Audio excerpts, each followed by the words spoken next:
cage will rattle. Oh, wow! In a Bellator battle, when top contender Phil Davis takes on Yoel Romero in his highly anticipated Bellator debut. Live Saturday, September 18th on Showtime, the home of combat sports. Week 1 is a wrap, but the season is just getting started at DraftKings Sportsbook, an official sports betting partner of the NFL. Jack, your Cowboys fought tough on that Thursday night game against the Bucs, but fell short against Brady. Yeah, the GOAT showed up the last drive. We knew if they had the ball last, the team who had the ball last was going to win the game, but great fight. Dak played his butt off. Dak played great. Great way to start the season, but tough L. To kick off Week 2, DraftKings is giving new customers $200 in free bets instantly when they bet $1 on any football game. New customers, make sure you head to DraftKings Sportsbook app now and use the promo code SMOKE upon signing up and get this promotion and everything else DraftKings has to offer. If Sportsbook is not yet available in your state, DraftKings still has huge cash prizes up for grabs all season long with their daily fantasy contests. Also, DraftKings is giving all new customers a free shot at millions of dollars in total prizes with their first deposit. Get in there and check it out. Download the DraftKings Sportsbook app now and use promo code SMOKE to receive $200 in free bets when you place a $1 bet on any football game. That's promo code SMOKE this week at DraftKings Sportsbook, an official sports betting partner of the NFL. New customers only. Minimum $5 deposit and $1 wager required. One per customer. Restrictions apply. See DraftKings.com/sportsbook for more details.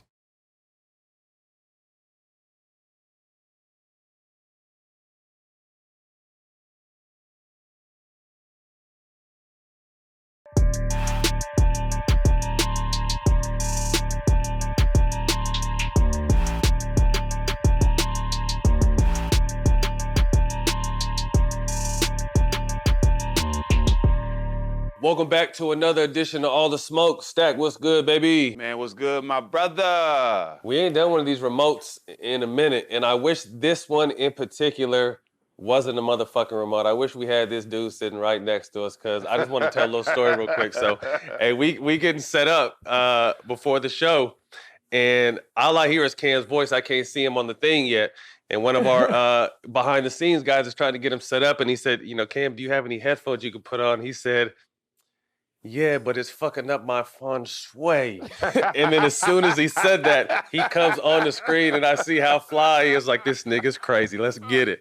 Yeah. So, man, welcome to the show, Cam Newton. Man, we appreciate your time, bro. My brother.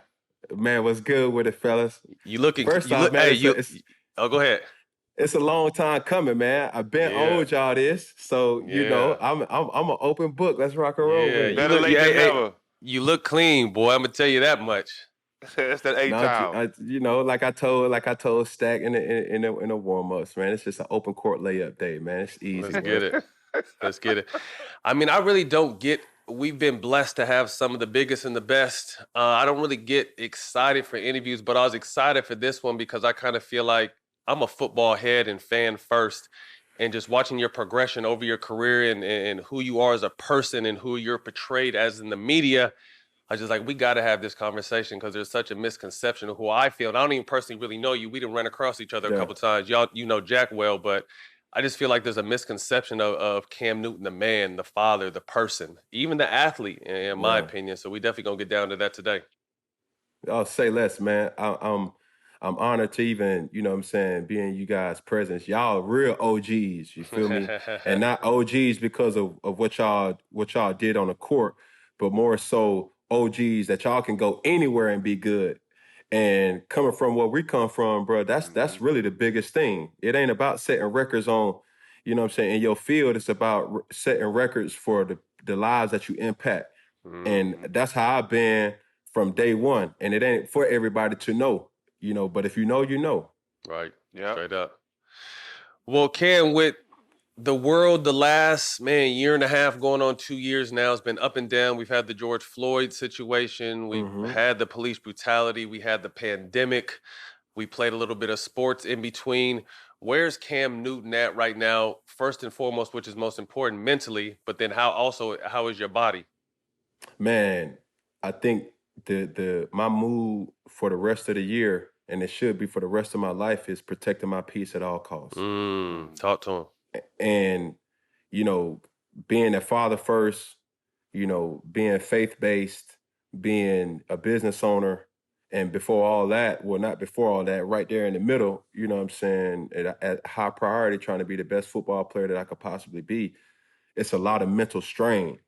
And I'll be the first person to tell you, going to the psychiatric person, having a person to talk to wasn't in all cases our outlets. You know, as a Black man, you just had to deal with it. Mm-hmm. So me having my own seeds now, and they coming of age, seeing how they're, you know, progressively coming into their own type of distinct personalities, it forces you to just kind of sit back and really put things into perspective. Mm-hmm. And man, I think now, you know, at 32 years old, you know, like, you know, you never get to a point where you just figure out life. But knowing the journey that I'm on is just being at peace, knowing that all you can do is all you can do, and all you can do is enough.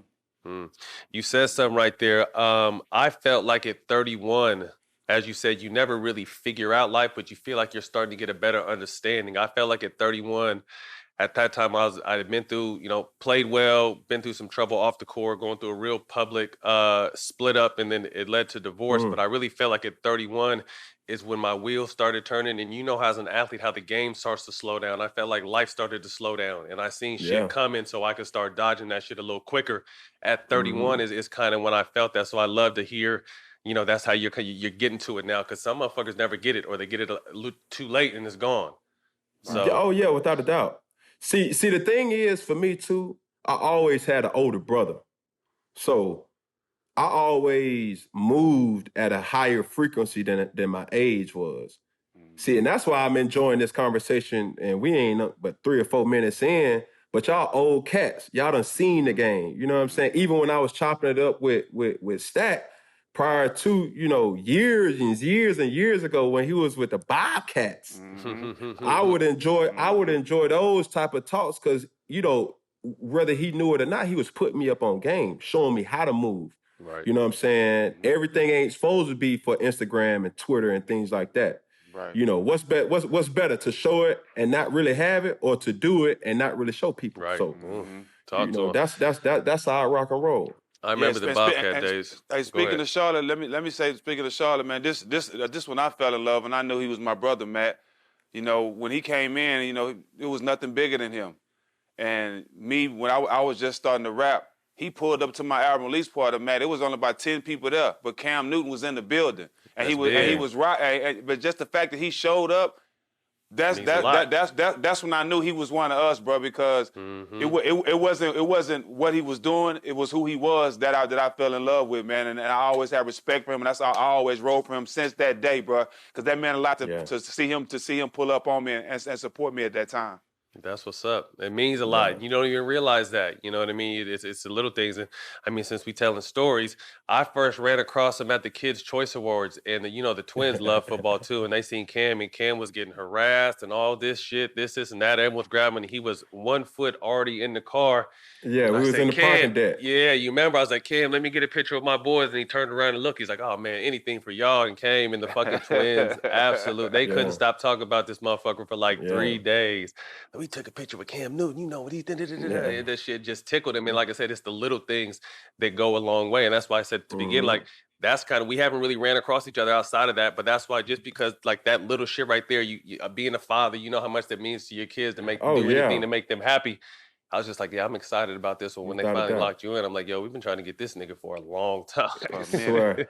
So let me go and tell my story, right? So you know, this always Stack, right? This always Stack. Right. So when I first got to Charlotte, we was on a lockout, right? Yep. And this was when the league was kind of flipped upside down, you know. NFL, PA, NFL, they going back and forth. We don't know if we're gonna have a season. So I had a lot of downtime. I remember moving to Charlotte like on a humbug, because I had already had money from endorsements, so I could, you know, I wasn't waiting on no NFL check. When I was in Charlotte for that time, and I don't know how I ran into Stack, but we got into each other's information, and he invited me to the crib. You know what I'm saying? Me, I travel light. You feel me? It's probably me and a +1 at most. And, you know, I always kind of, I don't know who I but I always been comfortable in environments that's cultured. You feel me? Mm-hmm. When I walk in, man, dude got, chef there, just the family ambiance of like a cookout feel, you dig? And I remember, walking in and everybody was just, playing cards, doing all the little woo to woo Right. and just having an open conversation. And he was just dropping gems then, bro. Like, boom, man, do this, do that, do that, do this. Man, I've been in Charlotte XYZ years, da da da da. And then boom. And then I didn't even know he had a spot in Atlanta. So when I got to Atlanta, I pulled up on him then, you know what I'm saying? And then, but he didn't know I was really peeping him how he moved. You know what I'm saying? Yeah. Bruh, he took care of so many people and he had everybody ear. But the thing is this, it's a lot of dudes that you meet and he got a lot of yes men and people got a lot of yes men around him. But even everybody around him knew what they were supposed to be doing. You know what I'm saying? It didn't matter if it wasn't no rank. It wasn't, hey, bro, I need my car washed. All right, bro, I got that tomorrow. Hey, bro, man, I need gas in the car, man. We about to go out, man. Let me go and take care of that. It was just folks I was like, man, I need that. I need that behind the scenes, perfection to make on the scenes, almost work simultaneous. Make your job And easier. so, man, real talk. So, I've been on, Stack and his whole crew, and it was just all love, you know what I mean? And he ain't never really, did something or make me kind of like, hold on, bro, like you don't do that. Right. Man, pull up to me at the club, pull up to me here, pull up to me there. And I ain't too proud to say, man, I'm seeing everything. You know what I'm saying? How he move, how he, you know what I'm saying, when he go out, does he want to be seen? Things like that. And a lot of people, they be so scared to even say that you a fan or I'm a fan of you or I'm learning from you. Right. Because a lot of dudes come into this game and they don't know how to move. They get sloppy. They don't got dudes to be like, bro, all right, wind down a little bit, bro. You high right now. You drunk right now. You ain't driving. You know what I'm saying, bro? Your girl in here, bro. Like, hey, like the real shit that, a lot of people, youngsters a need lot that. of people ain't exactly. A lot of people don't even. They too professional, brand based to say, man, hold on, dog. Like, nah, you too loud right now, bro. Man, put some cologne on. You know what I'm saying? Like, Right. XYZ. It's a lost art because, me and Jack talk about this all the time. When we came in the league was old, so we had our OGs. You know what I mean? We all had our OGs. I had C. Webb, Jack had his OG, so there was always someone to help you, just like you said, move and understand the game and peep game from. But we almost feel like sports as a whole, but particularly basketball, I'm not sure about, but I'm sure football too, it's a young man's game. The vets are still just popping out their 20s. You know what I mean? So it's just like you don't really get that over the shoulder big brother love you need anymore, and that's why you see a lot of shit. And even when you get it, you still gonna fuck up like we did. But I'm just saying it'll help you avoid some of the other shit as well. Experience is the best teacher. There you go. The thing is, though, these kids, well, I wouldn't say kids, man. These young cats, man, they come into the league and they get too prideful.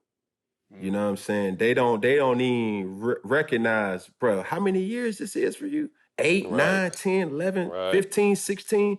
Man, bro, let's do dinner, bro. Hey, man, let's da-da-da-da. They so caught up into followers and bust downs and, things like that don't even matter. You know what I'm saying? I would always tell dudes, I'm like, bro, if the shit get bigger than a rabbit, you got to kill the rabbit.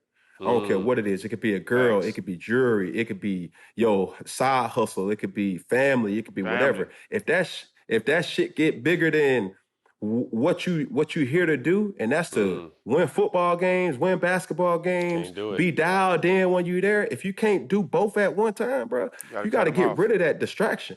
You got to, because you got to understand what A is before you even get to B or C. Son of Jackie and Cecil Newton Sr. Pops played a little bit in the NFL. Brother played in the league. It's in your genes. Talk to me about your upbringing and what your household was like as a child. So for me, man, I was raised the right way. You know what I'm saying? I grew up in a 3-parent household. My mom, my dad, and my grandma. So the yes sirs and the no sirs and no ma'ams and the yes ma'ams, that's still instilled in me today. And grew up in the church. Pentecostal church. You know what I'm saying? So we was in church all day. I'm a preacher's son. So, you know, I was kind of sheltered growing up, but all my friends came from battered households, single parent homes, you know what I'm saying, Section 8. And I gravitated to that, you know what I mean? And it wasn't until I was in high school when it hit me that, bro, you kind of like that chosen person. Because even though, you know, like being in certain situations where it's like, bro, the average dude won't even step into this type of party, this type of atmosphere. But I'm thinking to myself, man, I'm with the bros, man. I'm with my partners, and I feel so safe. You know what I'm saying? So, you know, that's how I kind of grew up. Like I wouldn't be the person to be like, man, I grew up in the slums. No, I grew up in a great household, man. And as I took on, you know, what you may gain from the sport, that's when I started learning like about that other side, the many different temptations that life has to offer. You know what I'm saying? So yeah, you know, as far as being a business owner, you know, my brother runs my cigar lounge in Atlanta. I'm all about enhancing, you know, my community in a positive way. I heard you guys, you know, got, you know, coaches, y'all sons team, man. I got an all-star football 7-on-7 team, man. That's my way of giving back. You know, and really being a big bro to these fatherless kids. It's important. You know what I'm saying? And they don't necessarily they see respect as weakness rather than as a power. You know what I mean? So that's really what I've been on, man, and trying to maximize the person Cam rather than the professional Cam. And that's really what it is. When did, again, with the lineage of it kind of being in your blood, when did football or sports as a whole, because I know you played everything growing up, when did you find that love for sports? Man, it was early. I started playing football at the age of 7. And I just remember my dad, you know, putting our pads on, and, you know, I wanted to be everything my dad was. And still to this day, my dad preached every single Sunday, and the aura that he walks into the room, you know, you just know he's somebody, you know, being an alpha male, you feel me? Like being able to look a man in his eye and say, you know what, bro, I fucked up, bro. Matter of fact, I'm gonna give you my word. I'm gonna give you this XYZ off my word. I ain't come from the background where you gotta, man, shake on it, man, shake on it, shake on it. Right, If you give a person your word, that's what it is. And that's what I hold myself. If I say I'm to stand on it. Hell or high water, bro. Or be able to say when you made a mistake. So that's what it is. Shout out OG Cecil, man. Who are you watching close to the NFL when you was growing up? Whew.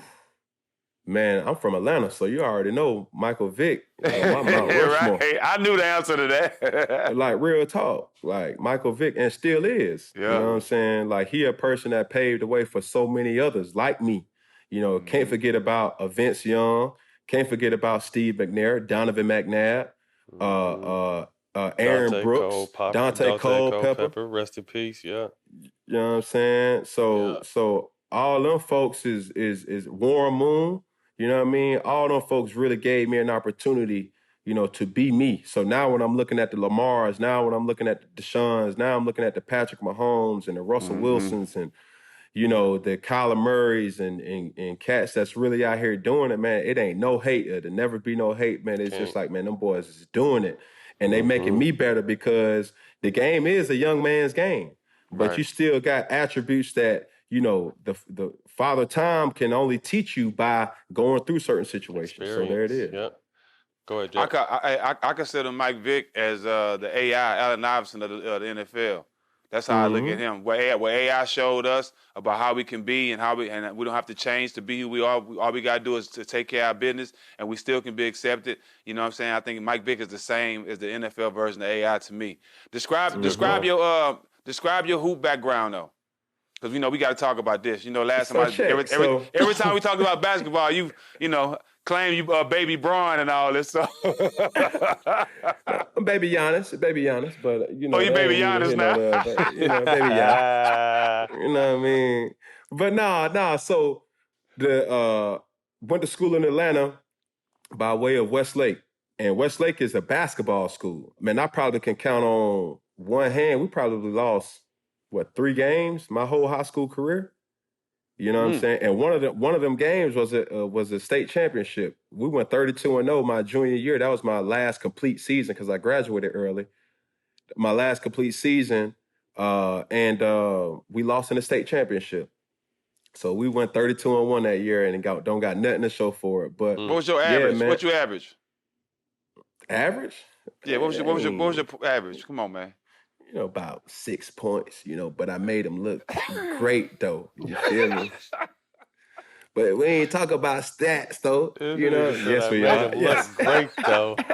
Hey, if you look great though. Listen, man, I'm a competitor, bro. We had a really legit team. You know what I'm saying? So we got kids had a guy 6'11", he went to Maryland. Another guy that was 6'7", went to Georgia.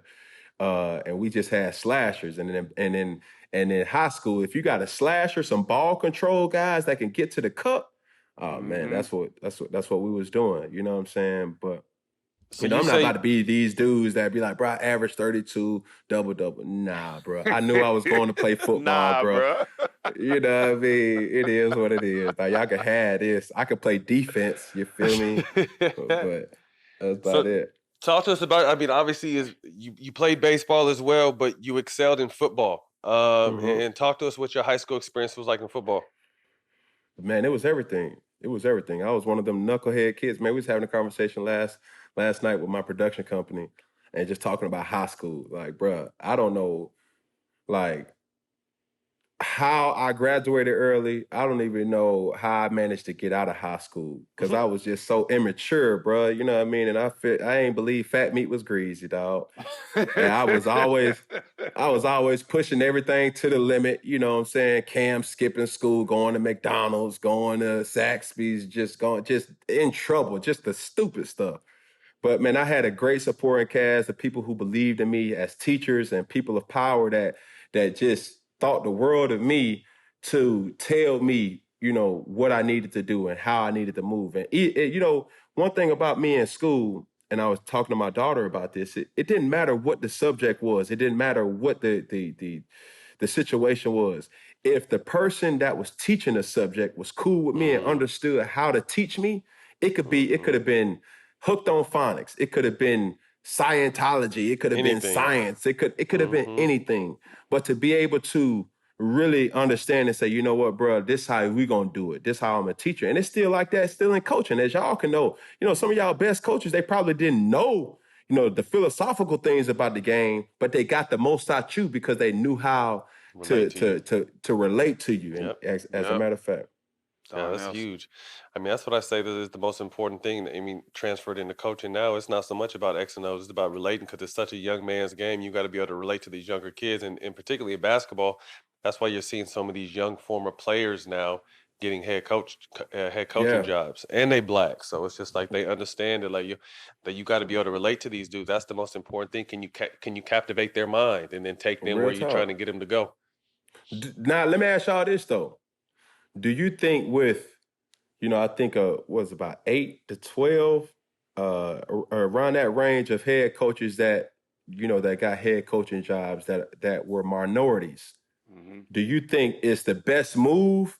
Not necessarily for the culture, but the best move for these organizations moving forward, because at the end of the day, it still comes down to wins and losses. Do you think these coaches can win basketball games? I think it's dope with some of them because some of them have enough experience. Like Chauncey and J. Kidd, those guys are well respected. So a lot of these players, especially players that I know of and players like me, I take heed to what they're saying because they actually been in those wars. They actually know what it takes to be great. So, it's different. But then you got coaches that, minority coaches that are students of the game, that can actually teach players. You know what I mean? So it's just good to see guys that's been around the game, that played the game, get a chance to lead these teams. Yeah. Yeah, no, I agree. I think it's important just to have representation. Like you said, at the end of the day, it's about wins and losses, but you're never going to know unless you give them a try. The NBA has been known for recycling and I say this with the utmost respect, old white coaches. They get recycled. They go one way, burn it out, go to another place, burn it out, go somewhere else, burn it out, and not really give black coaches opportunities. But in the past, when they did give black coaches opportunity, it would be on a really bad team, so you're already on a short leash.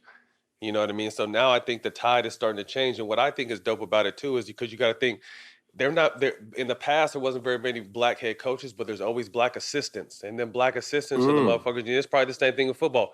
Go talk to Cam, he's tripping. Go talk to Stack, he's tripping. You know what I mean? So like I said, that goes back to be able to relate to the players. So when these people move a couple seats up to that head job, like Jack said, we got to understand and fill him out. But at the same time, I know I'm going to run through a wall for a motherfucker like that because he gets me and he's been here. Right. So you're going to give it your all. So I think that's why, I think it's great. I want to say there's 13 black coaches now, when they hired 7 this season and 6 were assistants. So like I said, it's just like they were the cool assistant coach. Now they're getting a chance to really show what they know. So I think that's dope. But you also got to understand too, for these players that's coming out, man, they 19, 20. Babies. They kids. Babies. You know what I'm saying? So if I'm a franchise owner, I'm gonna try to say, man, I'm about to draft a kid. He can't even go to a club legally.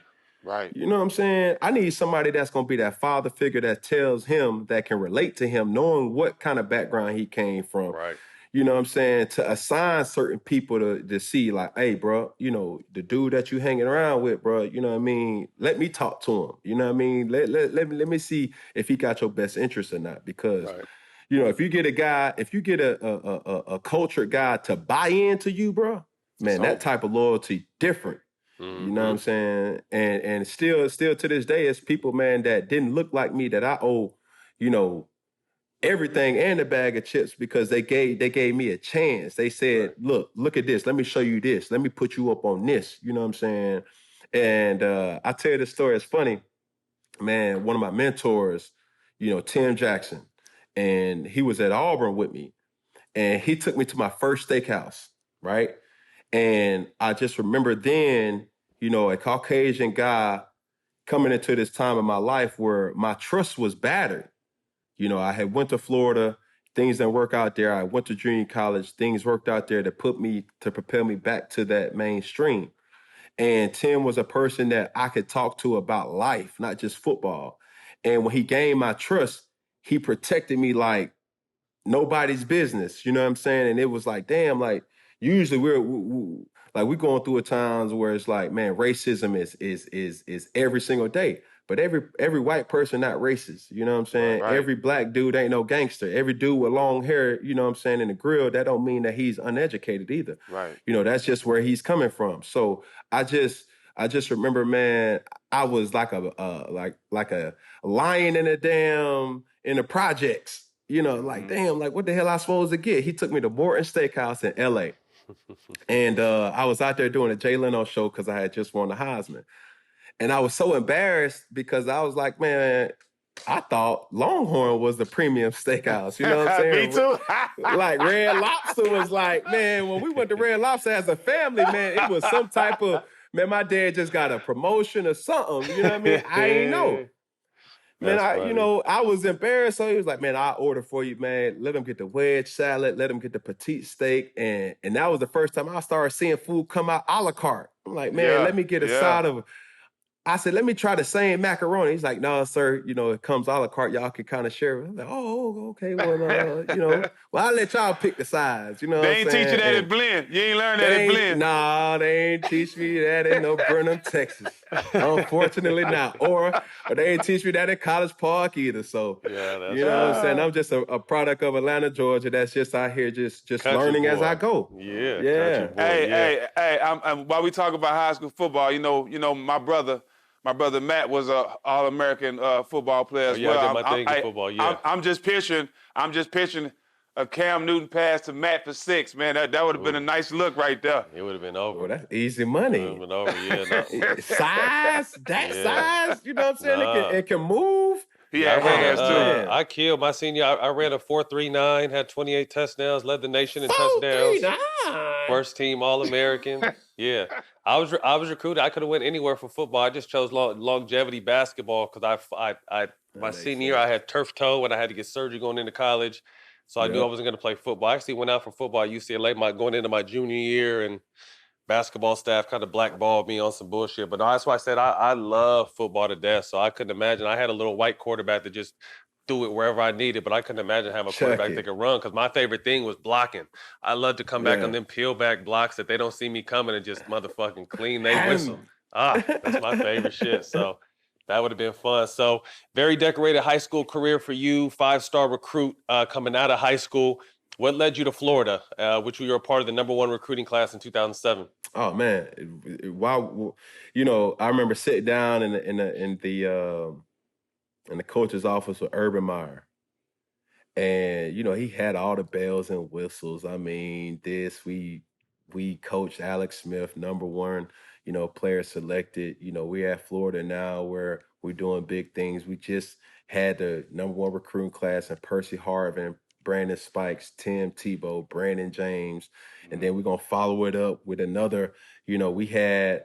This is really like a 30 for 30 on the low that I've been trying to work on for years. But, our recruiting class may be the best. And I'm not just capping when I'm saying that, 'cause I'm going to say some names. The Pouncey twins. You got Joe Hayden. You got myself. You got Aaron Hernandez. You got Deontay Thompson. You got Major Wright. You got, Carlos Dunlap. Shucks, man, we had so many, but Chris Rainey, so many players, Ahmad Black, that was just, you seeing this talent every single day. And all we wanted to do was compete and play for championships. At that particular point in time, they had a thing in sports. It was like Sports Illustrated, like Titletown USA. And boy, it was like you at the US, that was when USC was still USC. And then obviously Florida was like the East Coast version of USC. It was like, bro, you come here, you already know the plan is 3 years and you out. Right. And shucks, I feel like that gave me the best ability. But Tim Tebow was everything as advertised and some. And I could say that I set the bench behind a Heisman Trophy winner, and probably arguably one of the best, if not the best, in some people's eyes, the best college football player that ever, laced it up. Being the competitor you are, obviously you sitting back and learning, but how hard was it knowing that you could, knowing your capabilities and what you're capable of, but just to sit back and have to take that? And then I think you guys won the championship that year, right? Or the next year? Yeah.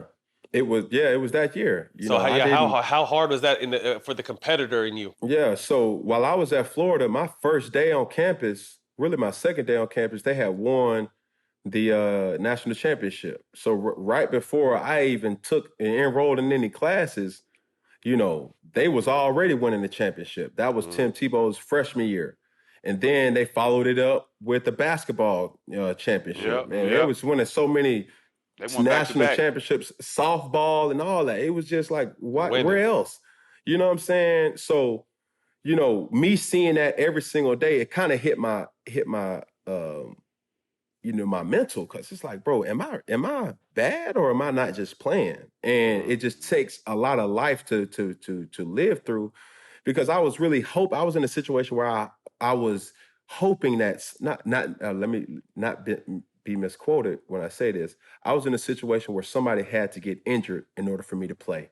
And I hated that. I hated that, because I know I had backups, you know what I'm saying, that backed me up. I wouldn't want them to think, man, I want, Cam to sprain his ankle so I can get the opportunity. Right. I want everybody to shine. You know what I'm saying? So for me, it wasn't a good fit for me. And even then, we still had a 5-star recruit that was it was myself. At one point it was Tim Tebow, myself. I was a 5-star recruit coming out of Atlanta. You had John Brantley, who was a 5-star recruit out of Florida. He was Gatorade Player of the Year. And then we had the #1 junior college quarterback, at that time too. So it was like, bruh, it was talent galore. Yeah. So it's a lot. It just didn't work out. So I'm fine with that. So, I just went to junior college and, had to really boss up and ask myself, is this something that you really want to do? And, being alienated from my family for a year, it really grew. Like, I really grew into the man that I am today, because it, like, being by myself, I'm more comfortable now. Like when I was when I was a young jit running around Florida, man, we always ran in cliques. It was the '07 boys, you know what I'm saying? Like somebody was always gonna be with somebody, you know what I mean? Which wasn't a bad thing though. But yet, when you step away from that and you find your own peace, your own solitude, and becoming the person that you are, finding ways to get yourself going and motivating yourself, that's what happened when I went to Blend. So I really came down with a whole nother culture with the little Kiki, you know what I Yeah. Hold up, mean? Down man. there, you did, chopped up, not slopped up. You feel Yeah. me? It was like I was going into a third world country, bro. I'm like, man, why y'all listening to all this slow music, man? And they got all these crazy old school Oldsmobiles and Cadillacs with these With the big ass rims. elbows. Candy paint. Elbows on it. Oh my God, man. It was just a culture shock for me. But man, I loved it though, man. There was some genuine people, man, that I Right. got love for. We would check out Prairie View. We would go down and check out the Texas relays in Austin. Man, we Yeah. would go in Houston, at College Station, all that, man. So, I'm very equipped with my Texas culture, man. And that made me who I am. Did y'all go undefeated when you was at Blend? In JUCO, I lost one game on Halloween. One game, okay. I never forget it. Never forget it. And then, the thing is, when we lost that game, I still to this day, man, people just think about, me sulking and, being a sore loser and thing. I ain't never been cool with losing. You know what I'm saying? Because I won everywhere that I went. Going back to rec ball, I just told you in high school, we went to the state championship. Even in college, when I was at Florida, man, we just winning. Then I go to junior college where we was undefeated at the time. We played Navarro Junior College, and we lost on Halloween. And I ain't talked to nobody, no lie, for a whole week. They thought I was they thought I was crazy. Like, man, bro, what Cam at, bro? Cam in his room. Don't talk to me. And I told him, I was like, bro, I don't do good with losing. We played that team 2 weeks after that, just how the junior, our season was over after that year. We played them in the first round of the playoffs, beat the shit out of them. And then we ended up winning the national championship in junior college. Yeah, so, I remember that. We was laced, man. We was laced. I want to back up real quick because you said an interesting name. Me being a huge football fan, obviously I was a fan of Aaron Hernandez, the player, and how physically dominant and just a dog he was on the field. Him being a part of your recruiting class, did you ever? What was he like as a person and as a teammate, and the energy he brought to that field every day? Man, Chico was a monster. But for everybody known Chico, they know like he's very goofy, outgoing, you know what I'm saying, human being, loving. So when the situation happened with him, it was like, damn, like what, huh? But it just goes to show you, like, when you go into this next step of your life, I'm telling you all these things, but one thing that I'm not telling you, I was broke as hell in junior college. I was broke as hell in college. I was broke as hell in high school. You know what I'm saying? But now when you go to the league, when you got money, oh man, that's a whole different monster that take place. You feel me? No, it's not even in your vocabulary. It's like, let me get that chain. No, it's too expensive. Man, please, how much it costs? 50,000, $250,000, 500,000. I'm willing to pay for it. I got you feel me? I want this car. Boom. No, you can't have that. It's out of your, man, look, man, I'm paying whatever for it. You feel me? I got to be the first one to have it. So, man, I don't know the situation off top, but I could guarantee you it's just like, man, when you look at the situation and you kind of dissect it for what it is, it's just like, man, he just got with a bad group of guys that didn't tell him, like, nah, bro, like, we're not doing that. Right. You know what I'm saying? I'm not going to condone you moving in this type of manner, bro. So it is what it is. Yeah. So you go to junior college and then head off to Auburn, obviously with a chip on your shoulder. You're back on the D1 circuit. That 2010 season could go down in history as arguably one of the greatest seasons for anybody. You swept the awards, you won the Heisman, you win the national championship. Talk to me what that jump back into D1 was like after having to kind of almost humble yourself going to junior college, and then now you're back on the biggest stage again. See, it was worse for me mentally because I had a taste of what Division I football offered. Oof. You know what I'm saying? See, a lot of guys, they go straight from high school to junior college. So it's like a little step before the big step. See, it's almost like I took the biggest step and then missed a step and fell and then had to come back up. I knew what the Nike sponsorships was. I knew what, having your books already outside your, you know what I'm saying, study hall, going to study hall, you know, things like that. So, you know, I was almost like the OG in JUCO, because I would be, you know, story time, you know, man, let me tell you what this was like. You know what I'm saying, man? We played LSU, man, man, we played in front of 90,000, 100,000, and like all my teammates were just like, man, for real? Man, how Tim Tebow was, man, how Percy Harvin was, how Aaron Hernandez and all them folks. So, man, that got me through. But that kept having that vision and having that dream was the main reason that propelled me back to where I needed to be with a refined mind too. Because if I would have had the stardom that I did have at Auburn, at Florida, I probably wouldn't even be in this position going into 11 years in the NFL. That's real. Because I wouldn't have respected it. I didn't know how to move. I didn't know how to just, you know what I'm saying, walk down the hill rather than run down the hill. You feel me? And, you know, my thing was just, man, I just, you know, take it to, I'm a bust my ass, I'm a work hard, and I'm gonna get everything that's owed to me. You feel me? Yeah. And that's how I was rocking. Marquise Dames went to Auburn, and he brought me to a game when Cam was there. And I mean, bro, that was the excitement and the energy in that stadium, bro. Ain't nothing like it. Oh my God, it's 100,000 people. War Eagle, and that big eagle fly all around. Eagle. That big eagle fly all around, man. I'm talking about the food was so good. I'm like, that's when I fell in love with college football. I can't lie. You know what I'm saying? Was you blowed? I was super blowed then. You know, I was super blowed. I was super blowed then. Hey, but my cousin Marcus Spencer played at LSU, and I never got a chance to see him play. He won a national championship. But when that time, when I got a chance to go see Cam play at Auburn, bro, I fell in love with college football. It was nothing like it, bro. Nothing like it. Man. So I tell man, hey, look, so members of my production team, we got two members that went to HBCUs. My brother two of my brothers went to HBC. My younger brother, he's at Auburn now, but he started at Howard, right? And then my older brother went to Tennessee State University, TSU. You know, not to be, you know, mentioned with the TSU Texas State, but you know, telling everybody, bro, the passion that you get from SEC vibe college football is unmatched. I think the only thing that's comparable to it is playoff football in the NFL. You know, but that man, we would see, you know, the campuses get packed on Wednesdays, and you know the vibe when you're around like a special season. And I remember that season, bro, I just couldn't do no wrong. You know what I mean? It was just like, man, we was winning every game.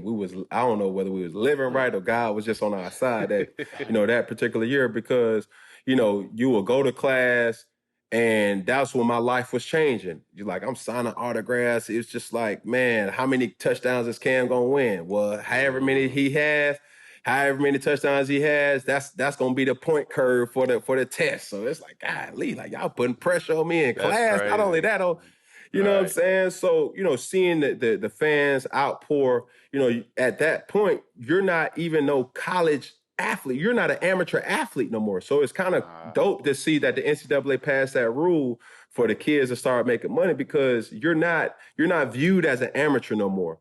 You know, what you do at these clubs, what you do at these restaurants, what you do at, you know, these different places is going to be held up on ESPN, you know, not just your local news, you know what I'm saying? And the money that they make on a given Saturday for college football, man, come on. Crazy. They don't even speak. They don't say hi, hello, or bye. War Eagle. War Eagle. That's all they say. You got it. War Eagle. Yeah.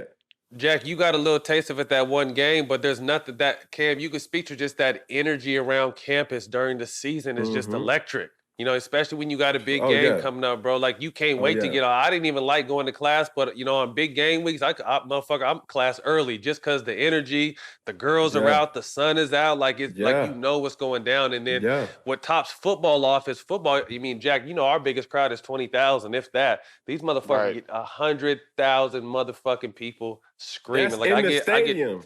Right. That's in the stadium. Outside you got a whole nother. You got a whole nother. Tell them. hundreds of thousands outside. You know Outside. what I'm saying? Yeah. The latest thing for us, it'd be like the Tiger Walk.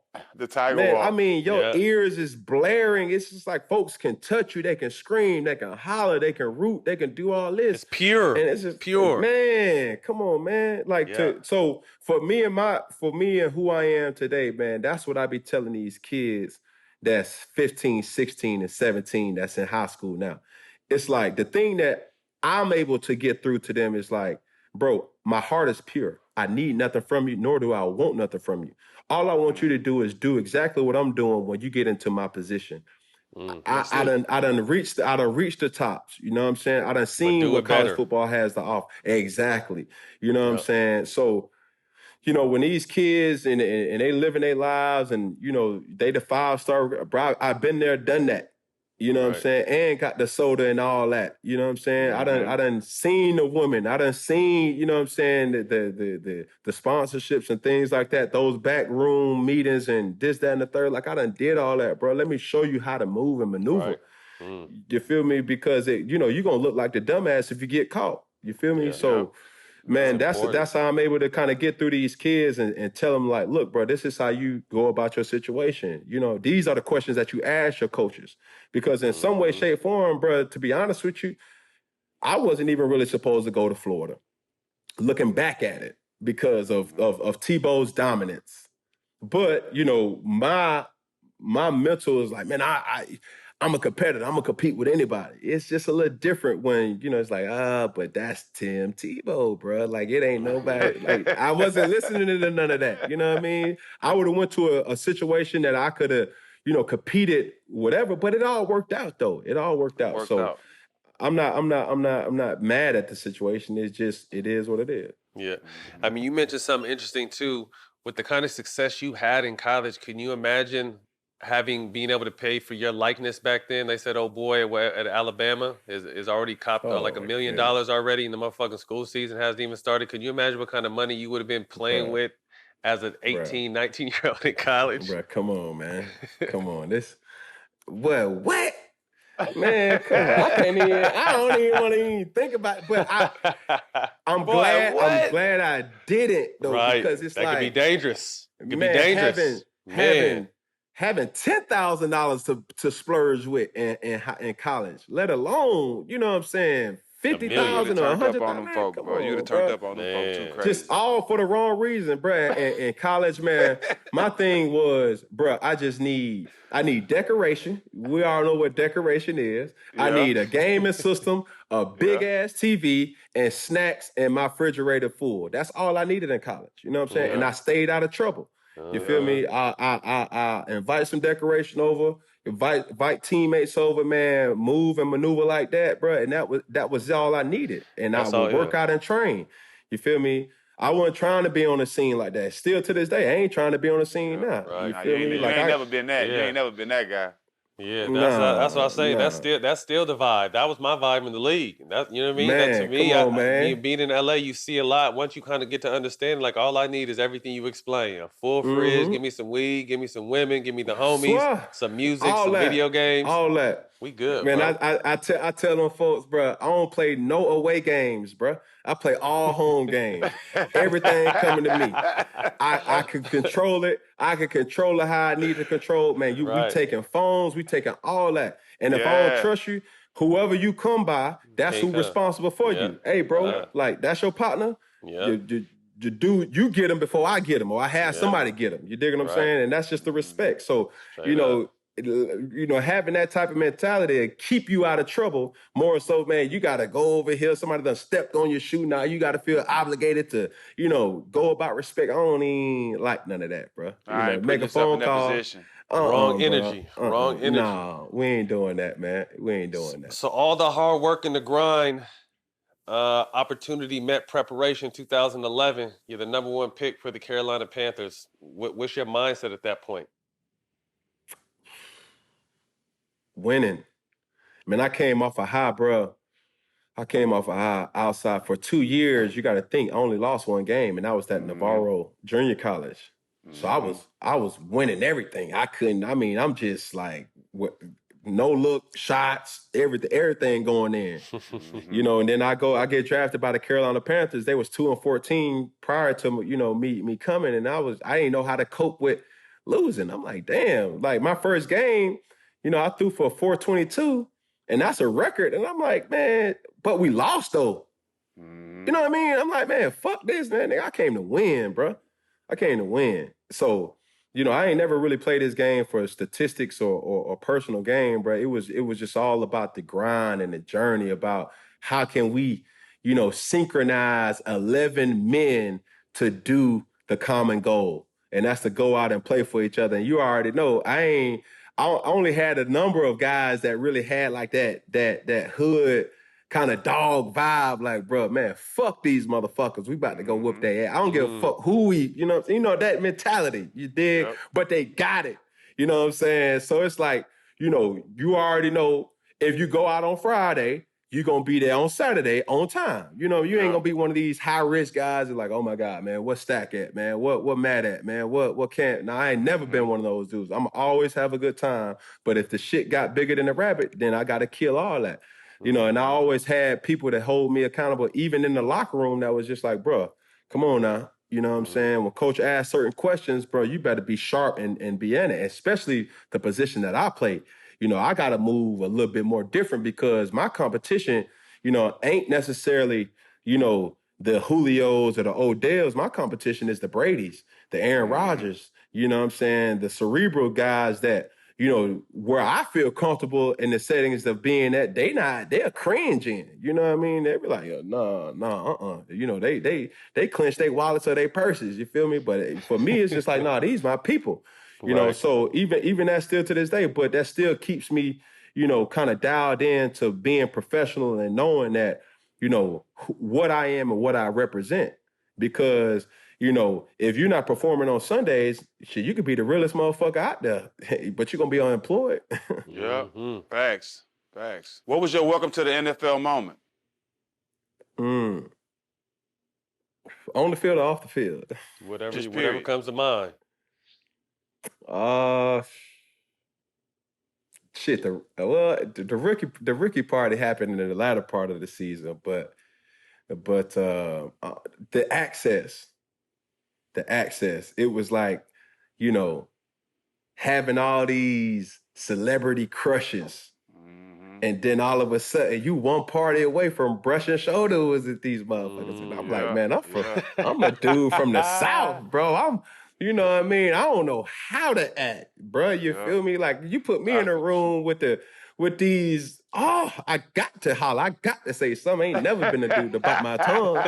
And then, you know what I mean? And I already knew how to move and maneuver. So, man, I'm knocking down this, that, and the third, and ain't nobody even knowing it. You know what I mean? And I'm like, man, and they still don't know, and I don't want them to know. You feel me? Under the radar.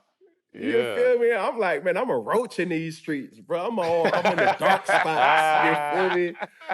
But you know, they start whispering. They start whispering. Is that Cam over there? It can't be. What he doing in here? That ain't. He knew him. how to move. You know That's all with knowing how to move, though. Straight up. Yeah. And then being, man, I be around so many dudes, man. Obviously, you guys know. It's some corny ass dudes out here, bro. Man, and they make it so easy. They make it so easy for the real ones. Come on, man. Because it's like, bro, dudes don't even know how to get. They don't even got game no more. You know what I'm saying? They don't know how to talk to women. You know, it's crazy. It's funny you said that because it makes it so easy for a motherfucker that really knows what he's doing to do what he does. So easy, and it's almost like you know, when you step into a situation. And then they step into a situation, it's just like, bro, you take all the money away. You could take the Rolex, you could take the rings, you could take the hat. You could put us all in the room with a blue t-shirt and some blue jeans. And I'm going to still stick out, you know, because my intellect, and, you know, a lot of people are always, you know, looking at the outer source of it. It's like, man, Cam got long hair, you know what I'm saying, kind of rowdy a little bit, da-da-da-da-da. But in retrospect, man, I'm a glass of vino, you know what I'm saying, a stogie away from really setting a vibe that can't be matched. You know what I'm saying? Like, bro, I'm going to supply everything else. Come on now. Hey, you get the mind and the body will follow. You already know what it is. Well. Yes, I used to tell them all the time, it ain't what you got on, it's who got it on. Straight You up. dig what I'm saying? Okay. It ain't on Hey, you. It ain't on you. it's in you. It's Yeah, in it you. is on me. Hey, that sound like some Deion Sanders shit. Because I used to rock. I Mm-hmm. still to this day rocking just straight white tees, doing whatever. You already know.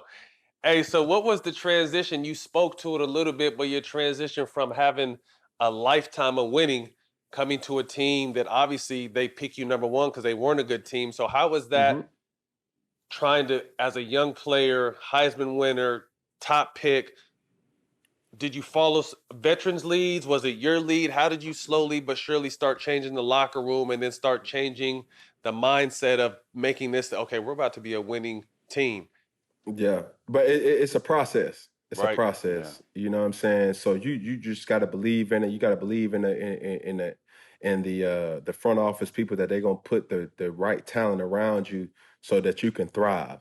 And just because it's talent, that doesn't mean that's the right pick. Right. And you guys know, man. I think the most overlooked thing in sports is can certain people mesh with each other? Fit puzzle pieces. Because it's like you can have LeBron, Kobe, MJ, and whoever on the same team, and on paper they supposed to win, but in the locker room they beefing. You know what I'm saying? The chemistry's off, the harmony's off. So it's guys in a front office that gotta believe in your talents and believe or have the visual to put you in a situation that you're gonna thrive the most, man. And it was just all a matter of time. I was lucky enough to come on a team that had the John Beesons, the Thomas Davises, the Jordan Grosses, the Steve Smiths, and guys like that. And it was a lot of dysfunctional things that was going on then too. Like, they didn't know how to win. Hell, I didn't even know how to win, you know what I'm saying, going into NFL, because that's a different type of game. You just can't put your head down and just we gonna bully ball you to death, because the game is still all about adjustments, So it's just learning how to maneuver different type of different things, and in essence, just trying to win football games. So your third season, 12-4, you take your team to your first NFL playoff experience. Talk to us a little bit about that season and then what it was like actually being in your first NFL playoffs. That probably wasn't professionally, that wasn't my most talented team, but that was the best team that I was on to that day. We had veterans, we had young guys that got it, we had middle of the road guys that was playing out of the wazoo because they understood their role. And it's just like everything else in life. It's like when you got a business, you need guys that are great people to run a business. In order for you to thrive as a person, I touched on it earlier with Jack and his crew. Like, you need great people to make you look good. You feel what I'm saying? And even in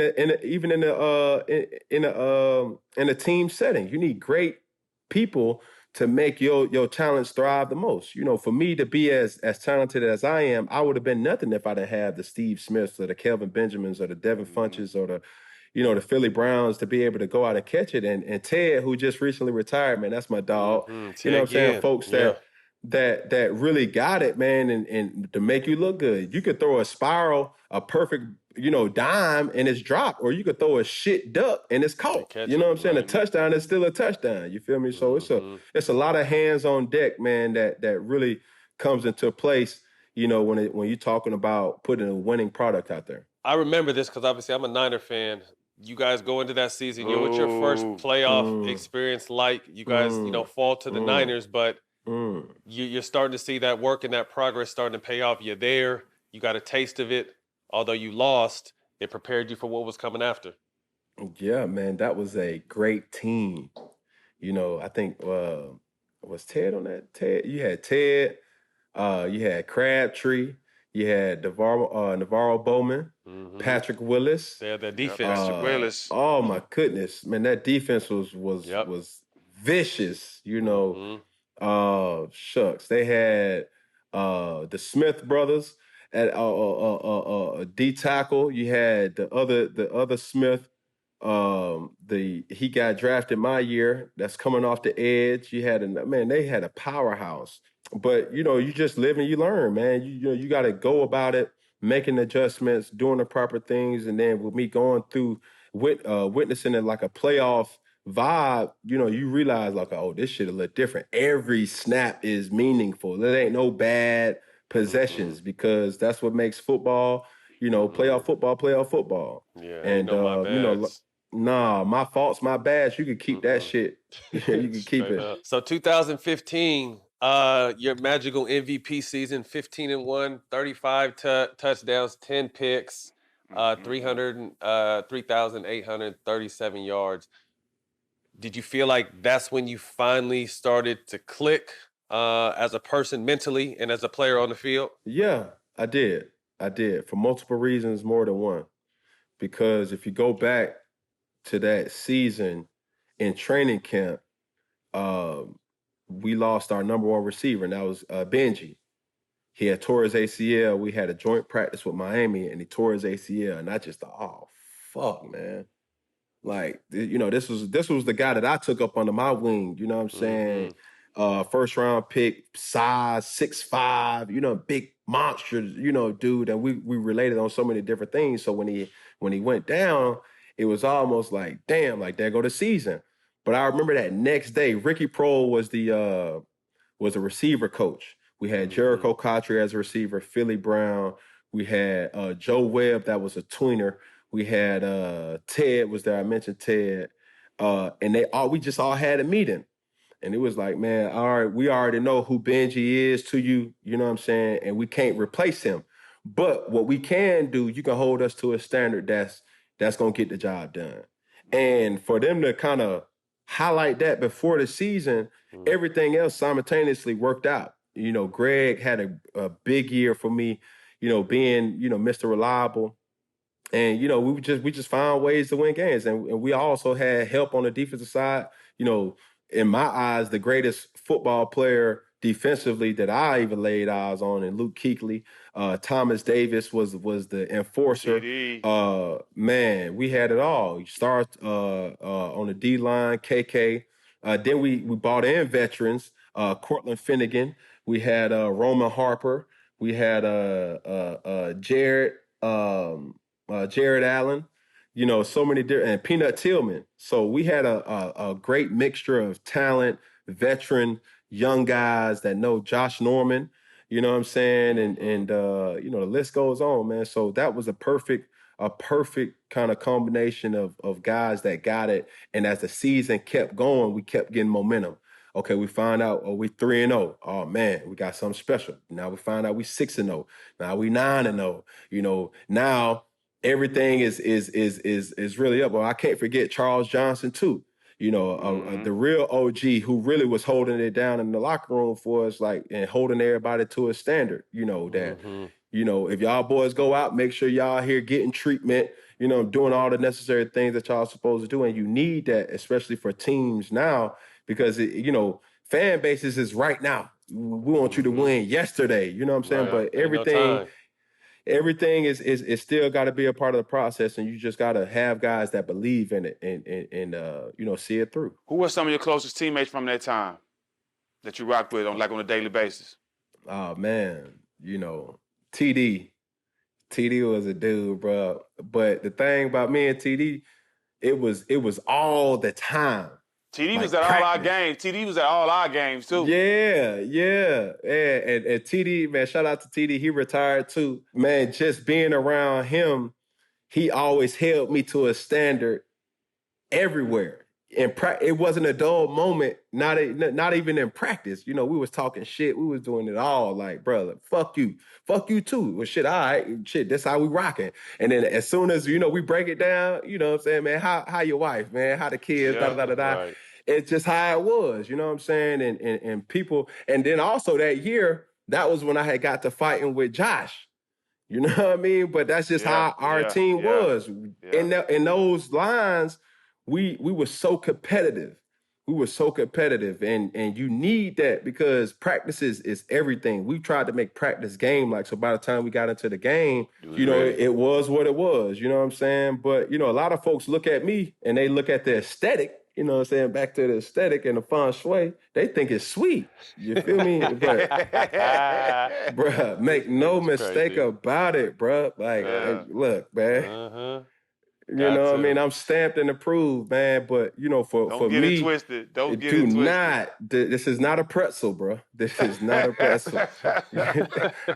You know what I'm saying? But Yeah. it's just all in the love of winning, man. And I Right. want to win at all costs. So that run, you guys beat the Cardinals in the second round. Seattle in the NFC title game. You face another tough ass defense in the Denver Yep. Broncos. You guys lose 24-10 in the Super Bowl. What was your first taste of being in that Super Bowl like, especially coming off the season you came off of where you winning the MVP and you know you Yeah. guys' record is what it is. Man, it was. I just remember, man. I was tired as fuck. Like, just tired, like mentally drained, coming off of that season. It was a long season. And then, like, just the stardom that came with being in a Super Bowl, going into, different interviews, going into another interview, so by the time you get to the game, it's just like, oh my God, like we do got to play a football game, and it not going the way that you wanted it and getting so scrutinized for it. It was just like, wow, okay, I see how to maneuver, you know what I'm saying, now. But looking back at it, man, it was just a life lesson. I appreciate, all the life lessons that I went through because it made me the man that I am right now. You know what I Right. mean? Knowing that, people have jobs to do. I used to hate the media, still, in some way, shape, form, still do, because they don't Right. tell you, they don't show the side of the person that you really are, that you genuinely are. Yeah. But they got their favorites. But the thing that I respect about it is they got jobs to do. That's how they feed their family. You know what I'm saying? And when you start looking at it like that, you just know, like, you got to be a professional. You got to be a pro. So I think that was really the sign where I was like, man, you just can't have the good without the bad, but more or less like being a man about it, like looking at lion eyeball to eyeball and saying, look, dog, look, this is what it is. I failed. I'm coming back stronger. And, life is not necessarily about wins and losses, but more or less how you deal with those wins and losses and keep moving forward. The ability to handle adversity. Obviously it's been well documented, your post-game interview with the situation, but it's just interesting to hear, you step back. Obviously you came back, a few days later after the initial interview and kind of cleaned it up. But I feel you because it's never really about showing who you are as a person. You know what I mean? Yeah. It's about their lane and what they're trying to get out of it. And I think that's why, Jack and I have been successful. Like we touched on at the beginning of the show, it's never, there's no preconceived notion of what we're trying to get out of you or any kind of clickbait. Yeah. Like we want to have that Yeah. conversation. And unfortunately, on a certain level, that's all their job is. If there's a little bit of blood in the water, let's tear that hole all the way open and Like, real and talk. see what we can do with it. I was going into it with a different mentality, bro. I was angry in those meetings. You know what I'm saying? I felt like, I kind of brought that hood, you know what I'm saying, inside that College Right. Park side. They be like, bro, stop fucking trying me, bro. You know what I mean? Yeah. That's what you Right. really want to say, but you Quit can't really playing say with it me, like bro. that. You know what I mean? Like, come on, dog. Like, Yeah. but when they ask you questions like, Cam, why did you fail in the Super Bowl? It's just, man, keep it professional, man. Listen, man, the better team won, and we'll lick our chops and just come back better next year. You see, but not going through that, you just on this high all year. You dabbing on folks, everybody making them out. We was celebrating Y'all before was the celebrating team. was a Y'all was the thing. team, You know what I'm yeah. saying? Yeah. And then, me having the influence that I did have, bro, it was just like, I don't know, I was on a high. So, when somebody took the stoop out from up under me, it was like, damn, now what you do? And, did I handle it the best way I know how? No, but I'm human. And I'm able to say that now. It's just like, bro, it is what it is, dog. I learned from it. I made my mistakes, but now having children, now having, the younger generation look to me, you know what I'm saying, for answers, it's like you're able to relate to them because everything, my whole transition to who I am, bro, I didn't have a silver spoon. You know what I mean? I'm a self-made person with a lot of help with a lot of people. And when you learn that, you'll be good. I knew it was tough. Like I said, I was there when you first came out there, and to be the face of a franchise as big as you was, bro, the highs and lows, I was dealing with that. Like I said, because I was there and I seen it. But being at the top and then going through the ups and downs. Talk to me about that a little bit, like how dealing with that. Man, going to Charlotte, which was a very conservative city, it wasn't a big market. It was perfect for me because it was close enough to Atlanta for me to get back if I had any emergencies, but further enough for somebody to have to call to before they come. You know what I Yeah, they mean? couldn't just pull up. You can't just do that. Nah, you got to call and be like, "Hey, bro, I'm about to pull up on you. Hold on, dog. It ain't the right time or whatever." But Charlotte was great to me. Charlotte was great to me. It was for me to. I grew up into a grown man then, and seeing where it is now today, and for me to have my footprint or my legacy, in the 704, man, is something that I never forget. You know what I'm saying? For the rest of my life, they welcomed me with open arms, allowed me to be myself.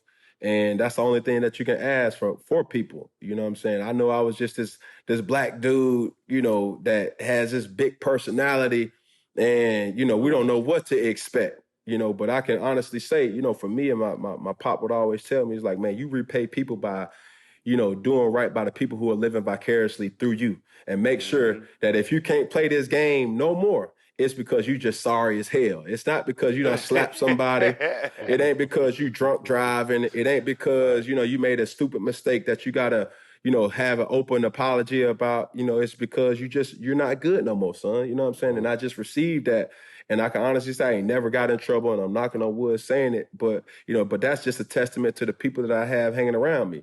You know what I'm saying? So, I just know my time in Charlotte was just A-OK, dog. And, it was some memories that I take to my grave of just the happiness, being able to put smiles on so many different people's faces to give people hope, because the Panthers never really was a contender.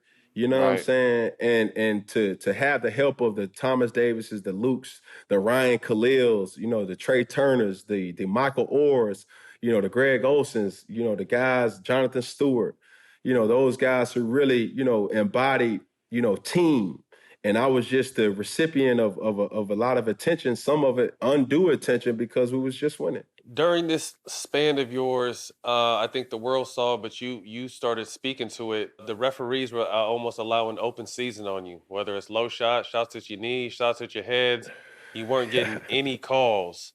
How frustrating was that to you? I mean, one ref even told you wasn't old enough to get a call. Like I didn't know age had to do with anything. I'd have lost it. Talk to us about how frustrating that was and how you had to express it, but still understand I can't go too deep off the end because these motherfuckers are still blowing whistles for and against me. But you have to understand too, just like you said about Michael Vick. When I first came into the league, they've seen a dual threat quarterback, but they didn't necessarily see a dual threat quarterback that's comfortable with running anywhere. You know what I'm saying? And being the hammer and not necessarily the nail. Right. So now when I give myself up to be protected, that was kind of like an iffy thing. It's like, well, it's almost felt like the Shaq rule. It's like, well, the hack of Shaq. Like when we touch him, it don't impact him the same as if we really, touch him the right way. So it took some time, but it's still a process. When I first started recognizing those things, it was just like, damn, like, well, if I was this person, I would have got that call, and it's not necessarily about lineage or tenure. It's just about making, the right call. But, you live, you learn from it, and, it just is what it is. Thoughts on this police brutality and the knee that Cap took in 2017 and what that meant to you as a black man, as a black quarterback, as a black father, as a black business owner in America? Man, it's tough because, when you have these conversations with your kids, they're oblivious to the talks. You know what I'm saying? It's almost like it's crazy to think that, man, my kids, it's like if I pull up to a light and a police pulls up to the light, nobody says nothing in the car. Because they're afraid. They hear about it. They hear about the George Floyd, and I know the impact that you had, Stack, and my hat goes off to you, but in all cases, this is not nothing new. Right. We just got the technology to expose what's happening now. Right. You know what I'm saying? To hold people accountable for, the situations that take place. And, it's very disgusting to even think about or even talk about, but it needs to happen, because I don't think racism is the key to the hatred. I really think that it's the not being familiar with cultures is the reason, The because lack of understanding. the lack of understanding. You fear what you don't know. Man, it's almost like we just talked about it in coaching. If you don't know how to coach this kid that's from Compton, this kid that's from, Bowen Homes, this kid that's from Atlanta, Georgia, Louisiana, Miami, what I'm saying, Houston, Texas, 4th Ward, 5th Ward, you know what I mean? It's really rough. And it's not going to ever get through to them of how to communicate with that person. You know what I'm saying? So, that's really what the issue is understanding what or how to go about it. You know what I'm saying? Because if you say, shut up, fool, to some people, it's not going to hit the same. Right. But, you say shut up, fool, to certain people, like, man, and shit, that's fighting words. Bitch, I don't give a fuck. If you the damn mayor, I don't care if you was a police officer, I don't care if you my teacher. You know what I'm saying? You don't talk to me like that. And it's just all about respect. So, it's not a one-way street either.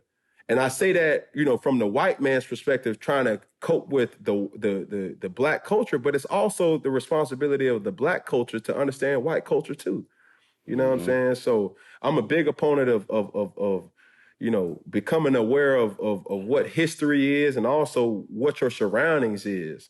Because if you're not able to quote a country music lyric or contemporary music, like, bro, you got to be sheltered. And I spoke on it on my social media, just to be cultured, bro, on all fronts. You know what I'm saying? From Chinese Americans to Asian Americans to Caucasian Americans to African Americans to Hispanic Americans, everything. So, don't just judge a book by, what they look like. Just be intrigued enough or, curious enough to find out about it. Everything's just a conversation. A lot of people, they speak to be heard, but they don't want to listen. They just want to get their point across. You know what I'm saying? And then and what I understood was, just like you said, one of my best friends, you wouldn't know nothing about me if it wasn't for a Jewish kid named Josh Pastner, who is now the head coach at Georgia Tech. And everything is just a conversation, you know what I'm saying? A lot of times people don't want to just have a conversation. That's how you get understanding, you know what I'm saying? By being able to listen to somebody, but also be able to give your point of view. And that's a lot of problems with this world. And we, like you said, we talk about the cops and all that, but we got a high chance to get killed by our own kind. And that's the conversation that's the conversation people don't want to have. You know what I mean? So, you know what I'm saying? I'm always a realist, and I think that's why I get a lot of respect, because I know, I'm real with everything I say, and I know what's really going on out here, and I try to address all those things without being judgmental to any race. Your God-gifted ability, obviously you worked your ass off to be able to run and jump and throw and do what you've been able to do, but it's always been effortless. The way you would sling the ball down the field, the way you would run 30 yards and then skate out of bounds when needed. You start getting injured. In 17, you have a shoulder surgery, then you have a foot surgery.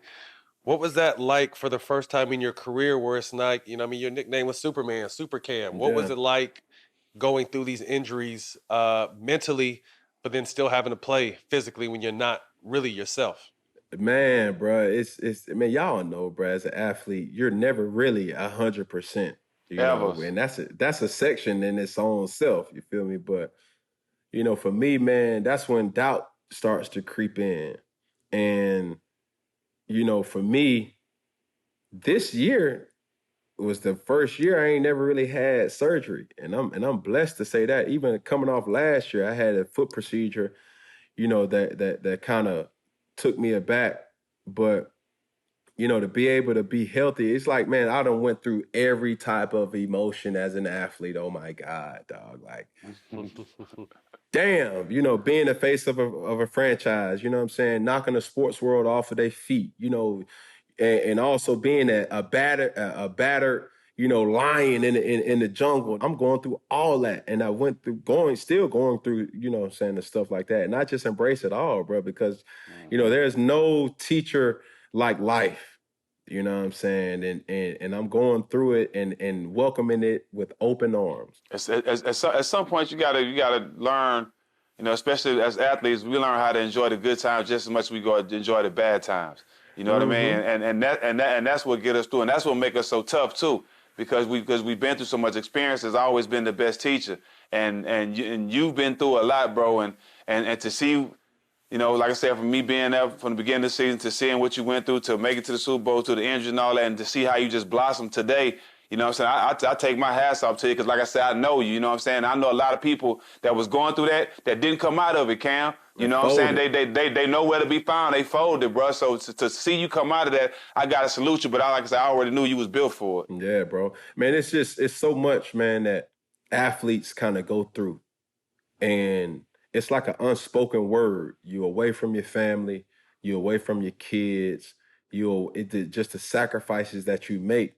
I don't have the luxury to take my kids to daycare. I don't have the luxury to eat with my children face to face, you know, in a timely manner where it's just like, all right, what we gonna do in the morning? You know, the next time I come back home, it's just gonna be probably for a couple hours, about 24 hours, and be ready to get back somewhere else, you know. So, you know, while I have that chance, man, I gotta make the most of it. But at the same time, you just gotta compartmentalize your life and, you know, live with it, you know. So, you know, and y'all play 82 games. When, you know, whether y'all go 82-0 or an 82, you know what I'm saying? It just is what it is. So, you know, for us, the sacrifices that you make from waking up at 5 a.m., going to bed at 11 p.m. to get right back up and doing all over it again, you know, making sure that you put the right things into your body, making sure that you got the right people around you that keep you fresh, making sure that you're taking care of your body, making sure that you're in the right state, frame of mind and everything. It's so many underlying things that makes an athlete that, man, we don't even got a lot of time to even mention it, let alone, you know, to live through it. So 2019, after coming into the league, the number one pick in 2011, growing up, becoming a man as a Panther, how tough was it when they decided to release you at 19? What was your thoughts on the process and how it all ended, considering you gave everything you absolutely had to that franchise? yeah, it was tough. It's still tough. It's still tough. But when you see a difference in ownership, when you see a difference in head coaching, when you see a difference in management, you know, it's only a matter of time, bro. You could be optimistic all you want, but you know what I'm saying, sooner or later that hack's gonna come on you. So, you know, man, the city of Charlotte has been good to me, and my loyalty will always be there. You know, but at the end of the day, man, it's still a business. And the day you get drafted, the next day they're looking for your replacement. You know what I'm saying? So if you're not getting the job done, bro, it's gonna be what it's gonna be. Joining the Patriots, I mean, you know, going into that organization, you know what it was like. Tom Brady championship organization, dealing with one of the GOAT, Bill Belichick. You know, what was that like going there? Like, what were you thinking? Man, it's everything. It's everything that's advertised. You know, Bill Belichick is, you know, the coach that you would expect him to be. You know, you got the opportunity to play with Popovich. Yeah. So, you know why certain coaches are who they are because of the morals that they have and the coaches that they got up under them. You know, Josh McDaniels is a person, man, that I got in high regard. You know, even the players, like they know how to move and maneuver. So when I came on board, man, it was just almost like, I wouldn't say a culture shock because I always used to working. You know, being a black quarterback, you don't necessarily always get labeled as, you know, a person that's going to work extra hours or doing certain things just because that's what the stigma is. But that doesn't mean that you're not well and capable of doing certain things. But yet that experience, I'm still living in it. It was something that, you know, I embraced because it wasn't something that I was new to. You know, these you know, the people in New England, man, they used to championships. Right. And whatever league, you can go to NHL, MLB, NBA, NFL, you know what I'm saying? MLS, you know, they used to winning championships. So everything is competition. And I would not have wanted it any other way. Yeah, that's one of the first things I saw when you got to New England. That's the first thing Bill Belichick said. He's like, what I love about Cam, he's the first one here and the last one to leave. And that goes to testament what you said. They didn't understand how hard you worked and how you led the team. But for Bill Belichick to say that, you know, that's an ultimate compliment coming from him. Yeah, like for real, bro. Like, man, I've been battle tested for so many different, ways of life, and not only professionally.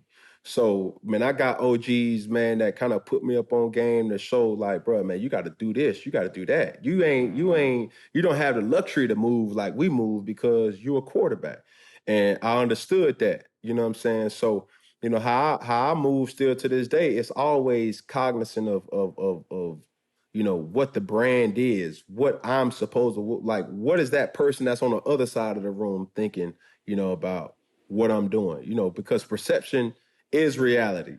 You know what I'm saying? So, for me, man, I'm always in tune to, what I need to do and what has to be done. You in a special fraternity of black quarterbacks, and it's continued to grow. Doug Williams, Warren Moon, Randall Cunningham, Michael Vick, Steve McNabb, Donovan McNabb, Dante Culpepper. How does it feel being in the talks with those great quarterbacks? It's still like wowing, but now I came into the league where Michael Vick was still there, Donovan McNabb was still there, and that was it. You know what I'm saying? Now the white quarterback is the minority quarterback now. You know what I mean? Crazy. And that's just what it is. You know what I'm saying? If you're not able to be athletic, even the guys that when you look at like a Ryan Tannehill, you know what I'm saying? He's athletic. You know what I'm saying? The Tua Tagovailoa, like he's athletic. Shucks, Brady is athletic. Aaron Rodgers been athletic. You know what I'm saying? Right. Those just drop back and throw it. Josh Allen, those guys are real like, mechanics of making the play and extending the plays, and that's what this game is turning to. As a quarterback, you can run 40 yards. You got to come back and know the play, know where the play going, and all that too. You still got to be mentally intact. Defense, slide the protection, know who the mic call is, knowing what the defense is trying to roll to, knowing where your hot is, knowing where your outlet is. Making sure, and heaven forbid, somebody done lined up wrong. You got to be able to, hey, dog, you got to come over here. In all of 40 seconds. You know what I'm saying? So, man, I remember when Clay Matthews, you at the line. Clay Matthews called out the play. You're like, oh, you been watching film, huh? Well, watch this. I got something for you. and you throw the touchdown to McCaffrey. I'm like, that's how you know they was studying. You're like, okay, you studying, but I'm studying a little harder than you. Yeah. So, I mean, that's like, we as, I don't want to say it like that, but I just keep it a buck. Being a athletic quarterback, you don't always get your just due by being a cerebral player. You know what I'm saying? They just expect you to just go out there and be a battering ram and say, you can run faster, you're bigger than everybody, so that's been your outlet. But you don't get to the professional level by just being one-dimensional. You know what I'm saying? So, having people to put you in the mental work that you're gonna need to get prepared for Sunday's performances is extremely pivotal. Now pivoting into something a little more fun, where did your fashion and your expression come from? I read something that you're not buying the name brands no more. You're gonna start recycling everything in the closet, giving it a third or fourth spin for once. But where did all that fashion? ATL, that fun sway, that the headphones would have fucked up. Where'd all that come from? Man, look, dog. Look, I'm from Atlanta, Georgia, bro. Like, where all the in my eyes, if Jay-Z said, if you can make it in New York, you can make it anywhere. If it pop in Atlanta, it's gonna pop anywhere. You know what I'm saying? So, with me buying high fashion and me, kind of stepping back from that, it makes you open up your creativity a little bit more. I never was a mannequin dresser. You know what I mean? I was going to put this with that with this, add the, bambushka, add the, the ribbon or the feather or, the hat, the fedora. And that being a way to express myself with how I'm feeling in that particular point in day. And anybody who knows me know, like, I dress up every single day. every single day. It ain't a day that goes by if I'm stepping out of my house that I'm not dressed to the nines. And that's just the mentality that I've always had. I grew up in the church where, like I said, with my grandmother, my mother, as well as my father, like it, even though the Bible says come as you are, I didn't have that luxury to just wear gym shorts and some flip-flops, what I'm saying, to church. We had to iron our slacks, wear socks, polish our shoes, know how to tie a tie, know how to tie a bow tie, those different things, those key essentials in life. So, on Sundays, get up, that y'all may see as like, whatever, that's just my everyday life because I'm comfortable, wearing different type of fabrics. And now as you kind of dive into creating brands and creating different things or different aesthetics that you want to put your name on, it's easy because you've always been having this artistic mind to say, all right, well, you wear your shirt like that. Let me see how I can wear this a different type of way. And this all season, me trying to dive into, really kind of, the fashion world and anybody who's willing to teach me, how to create something, because that's what it's all about. I'm always enchanted by like the Louis Vuittons and the Gucci's and the Yeezy. My hat goes off to Kanye West because man, he's the culture, he's the vibe. I was looking at an article yesterday where we really had a topic of discussion of him wearing the Nike socks with some Adidas shoes. And it's like, man, what? Man, folks been doing that for years. Hell, you know what I mean? We're really talking about this as something that, that's what you're supposed to do. That's the it thing now. But yet, we don't give ourselves enough credit for, people biting off our style. being trendsetters. The whole, man, the we whole move the needle slang, in everything. I swear we do. So for me, man, being able to express myself with clothing and fabric is something that's just my niche. You know what I mean? And I wanna be able to give a person, a different outlook on things where it's like, I'm not the urban dresser. I don't necessarily look down on people who wear the Virgil Ablohs, the off-whites, what I'm saying, the things like that, to stand in line or wear the Jordans and things like that. But, that's not me. I'm going to wear the slacks, the shirt, the details of everything from the lapel pin to the pocket square to, making sure my cufflinks are showing just as much as it's supposed to show and things like that. So me looking at life, through a 32-year-old lens, I always looked at guys that were more older than me, that lived in the 80s and the 70s and the 90s that the really was players. like when they stepped, bro, they stepped the right way. They smell good, what I'm saying? Their nails filed, you know what I mean? Like they really pulling up with some pressure. So, you know what I mean? Hey, those are the OGs for me. my dad is in his 60s and he still got these nasty ass little black boot with a little heel on the back. I'm like, Dad, them shits went out 30 motherfucking years ago. But he still, when he dress up, he put on some jeans, a little collar shirt, and his little boots. I'm like, Man, what the fuck are you wearing right now? But he used to kill him back in the day, though, boy. Man, we was talking about this earlier, and on my segment of Sip and Smoke, man, we had Steve Harvey. Shout out to Steve. Yes, Shout out man, Steve Harvey. he came in there with some bell bottoms on, with some Chelsea boots. I said, oh man, I got to wear that, man. I hit my tailor up.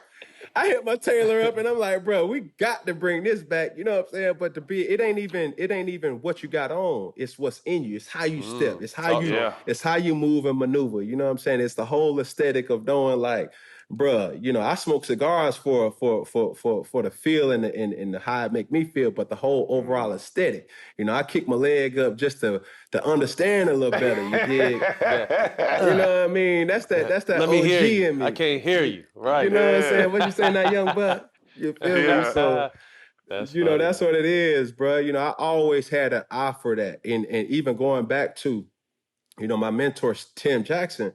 I always see people. I wouldn't always necessarily tell them that I'm watching them. I would just watch them and seeing how they maneuver, seeing how they move. Even going to Texas, I was like, bro, everybody around here wear cowboy boots. You know what I'm saying? And I didn't even know. Starch down pants, starch your archie. Starch, everything. The shirt too. You know what I'm saying? With the cowboy hat. You feel me? That whole vibe. And I took a liking to all that stuff too. But, if it ain't the Louis, if it ain't you know what I'm saying, the red bottoms, people think, man, you ain't spend a good check up on them. And I started looking at the prices of them custom boots, man. Oh my God. Them little cases. Man, come on, bro. Them things is up there, bro. So, you know, I'm big on expressing myself in many ways than just opening my mouth, man. I just want a person to feel my presence and have a vibrant aura about myself. Where did the idea of Sip and Smoke come from since we talking about it? The show. Mm-hmm. Where did the idea come from? You know, I spoke on it, you know, offline, but you know, for me, as football players, but we don't get the opportunities as most sports figures will get because we play in a masked profession. You know, if you don't know who Odell is, or Tom Brady, or Cam Newton, or a DK Metcalf, or Russell Wilson is, you know, the natural person would be like, damn, like that's a big ass dude. He gotta play, you know, basketball or football or something like that. Right. You know, y'all play in a sport where, you know, oh, that's Matt Barnes right there. Oh, that's Jack right there. That's this, that. I seen him on the court. Da da da da. We got to take our helmet off to show ourselves. And now, you know, we may, heaven forbid, if we wear a visor or whatever, people really wouldn't even know. You know what I'm saying? Outside of the stature that you have. So it's so many different things that I'm into. And I went to school, I studied sociology, got my sociology degree, and that kind of really pushed me towards finding out or being eager to know about people, to talk. So as far as spitting game and, you know, putting people up on game and just talking and chatting, that's the thing that comes to me naturally. And I just love to really sit down and chop it up with a person and to have the opportunity to get paid to do it. Oh, man. Like, that's where it came from. So, you know, I really love, you know, smoking cigars. I really love drinking wine. And those are the purest conversations. You know what I'm saying? When you really, you know, when a person is not checking the clock to get somewhere, man, when the person has time to really dive into, man, you'll hit certain topics that you didn't even know, you know, was even a topic. Current events, sports. You know, it's almost like having that barbershop talk, you know what I'm saying, in the essence of, you know what I'm saying, just a chair and a sit down. All right, we got the home stretch. Before we get to these quick hitters, I always wanted to know, how long does it fucking take you to write your captions on your Instagram page? You be having the dots and the squiggles and the... It's an app, man. Oh, is it? Okay, I didn't know, because I looked one day. App, so. Bro, I looked one day, I'm like, yo, how the fuck does he do this shit? It's an app, man.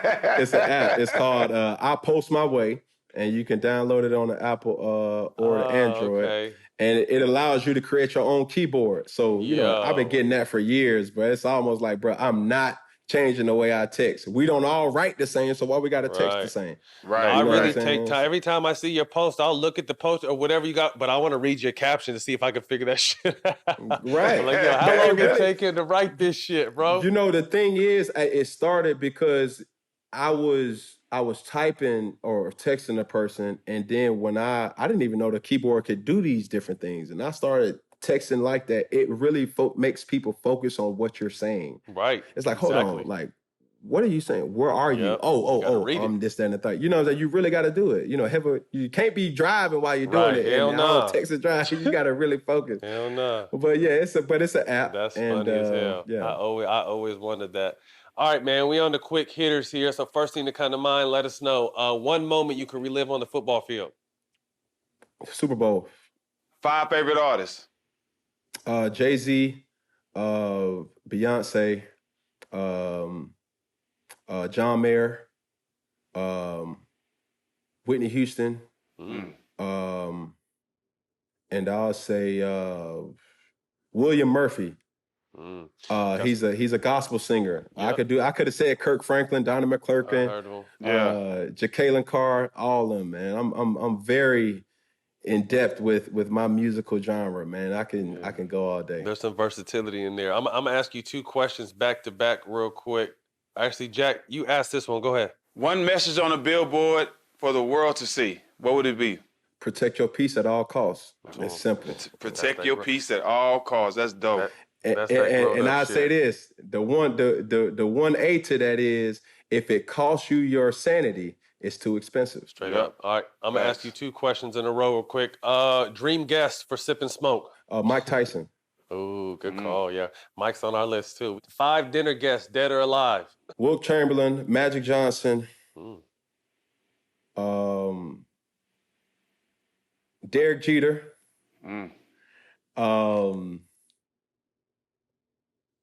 gotta throw Michael Jordan in there, Tiger Woods. Greatness. That's a dope 5 right there. Yeah, that's a greatness. Yeah. That's a whole bunch of money at that table too. Yeah, Man, we gotta have a lot of vino for that and a lot of smoke. That's a whole bunch of money on that table, boy. I tell you You know what I'm that. saying? I know they got some stories that they just be like, bro, one time, bro, I had a what? You know what I Yeah. mean? Like, those folks, man, they was living. They was doing it the right way. And the fact that Derek Jeter is a legend for living in the market that he was living in and never being caught. You dig? And he was a he was a stone cold player on and off He that was diamond.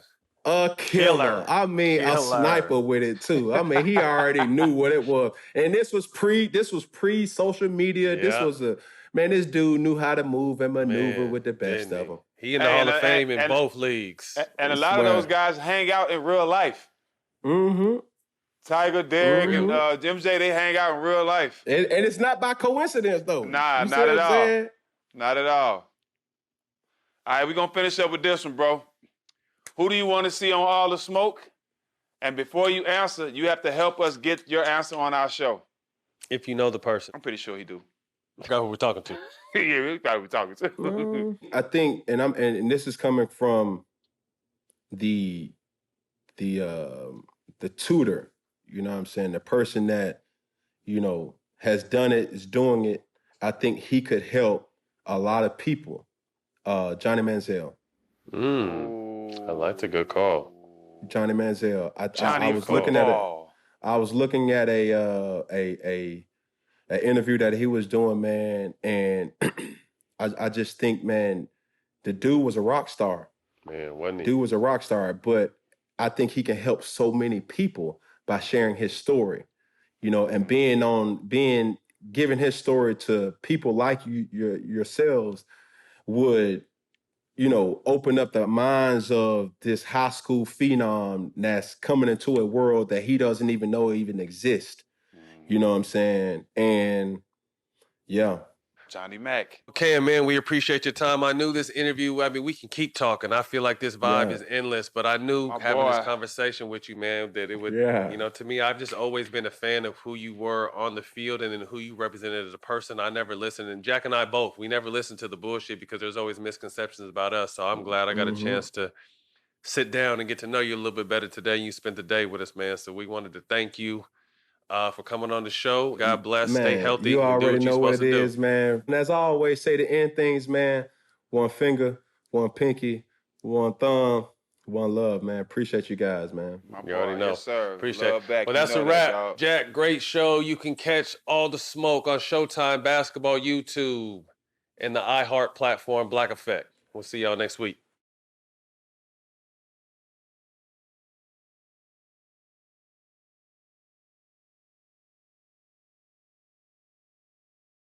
The cage will rattle. Oh, wow! In a Bellator battle, when top contender Phil Davis takes on Yoel Romero in his highly anticipated Bellator debut. Live Saturday, September 18th on Showtime, the home of combat sports.